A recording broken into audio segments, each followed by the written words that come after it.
लेकिन बहुत सारे युवा इस तरह से सवाल करते हैं कि यहाँ पर जो एमआईएम के जो विधायक बने थे, एक लहर था, जी जी। है ना, ओवैसी लहर था, एनआरसी के मौका था, अब वो लहर नहीं आ पाएगा, इस तरह का कुछ लोग बोल रहे हैं। क्या प्रतिक्रिया रहेगा आपका इस पर?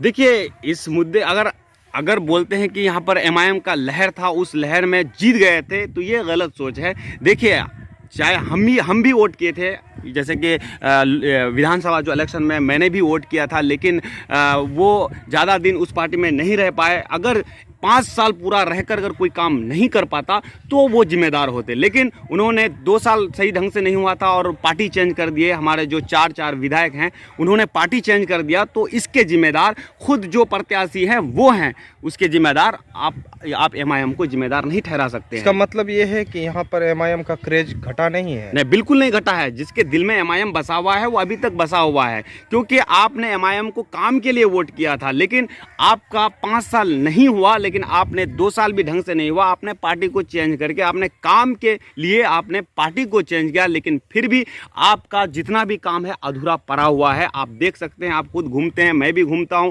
एक युवा हूं, काम में भी रहता हूं, जगह जगह जाता भी हूं, लेकिन मैं एक बात बोलना चाहूँगा, खासतौर से हमारे जो मौधे से जो किशनगंज रोड जाती है, आपका मौधे पुल अब तक वहाँ पर अधूरा पड़ा हुआ है, जबकि महागठबंधन का सरकार भी है और महागठबंधन में गए भी हैं। जी बिल्कुल, काम के लिए विधायक जो है वो। अच्छा, अख्तरुल ईमान साहब के काम से आप कितना वाकिफ हैं कि वो जो अमूर विधानसभा में हैं, इकलौते हैं, क्या लग रहा है वहाँ पर विकास हो रहा है? जी बिल्कुल विकास हो रहा है। देखिए, आप लगातार जो है अख्तरुल ईमान साहब यहाँ पर महसेल पुल बहुत दिन से नहीं बना था, उसका भी काम पूरा हो रहा है। कुछ विवाद के कारण काम थोड़ा सा लेट हुआ, लेकिन काम हुआ है। आप यहाँ पर देख लीजिए, मौधे में इतने दिन से ये इतना बड़ी लाइन है, आपका बरबट्टा होता हुआ, रोटा होता हुआ किशनगंज जो रोड जाती है, वहाँ पर मौधे पुल अभी तक अधूरा पड़ा हुआ है। हमको लगता है कि अख्तर साहब अगर लोकसभा में उनको अगर चांस दिया जाए तो ये सारे मुद्दे को उठाएंगे और सारा काम आसानी से हल हो सकता है। यानी आपका कहना है कि लोकसभा में यहाँ के लोग एक बार मौका दिया जाए? जी बिल्कुल मौका दिया। यानी लगातार कहीं ना कहीं 70 साल जो भी हो, जी जी, यहाँ पर कांग्रेस का ही सांसद रहा, इसके बावजूद विकास नहीं हो पाया है।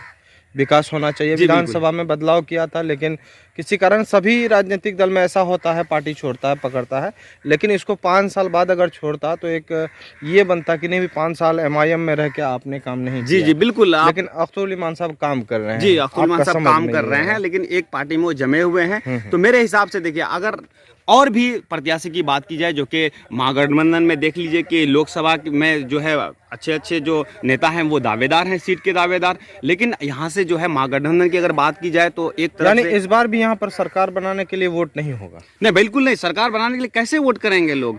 आप देखिए, पूरे बिहार में आपका सिर्फ कोचा धामन क्षेत्र, आपका किशनगंज क्षेत्र से लोकसभा सीट एक ही मिला है, जो कि जावेद साहब हैं, और वही जीतते हैं। जी वही जीतते हैं, यहाँ पर कांग्रेस ही जीतते हैं। यानी इस वक्त जो है राहुल गांधी भी भारत जोड़ो यात्रा निकाले हुए हैं, इसमें देश में कोई असर पड़ने वाला नहीं? कोई असर पड़ने वाला नहीं है। यहाँ के लोग जो एमआईएम को जो वोट भी किए थे विधानसभा में, तो सरकार बनाने के लिए वोट नहीं किए थे, विकास कराने के लिए वोट किए थे, लेकिन इन्होंने ना जनता का ख्याल किया, ना कामकाज का ख्याल किया। उन्होंने काम के लिए पार्टी को चेंज कर दिया, लेकिन अब तक सारा काम अधूरा पड़ा हुआ है, आप देख सकते हैं।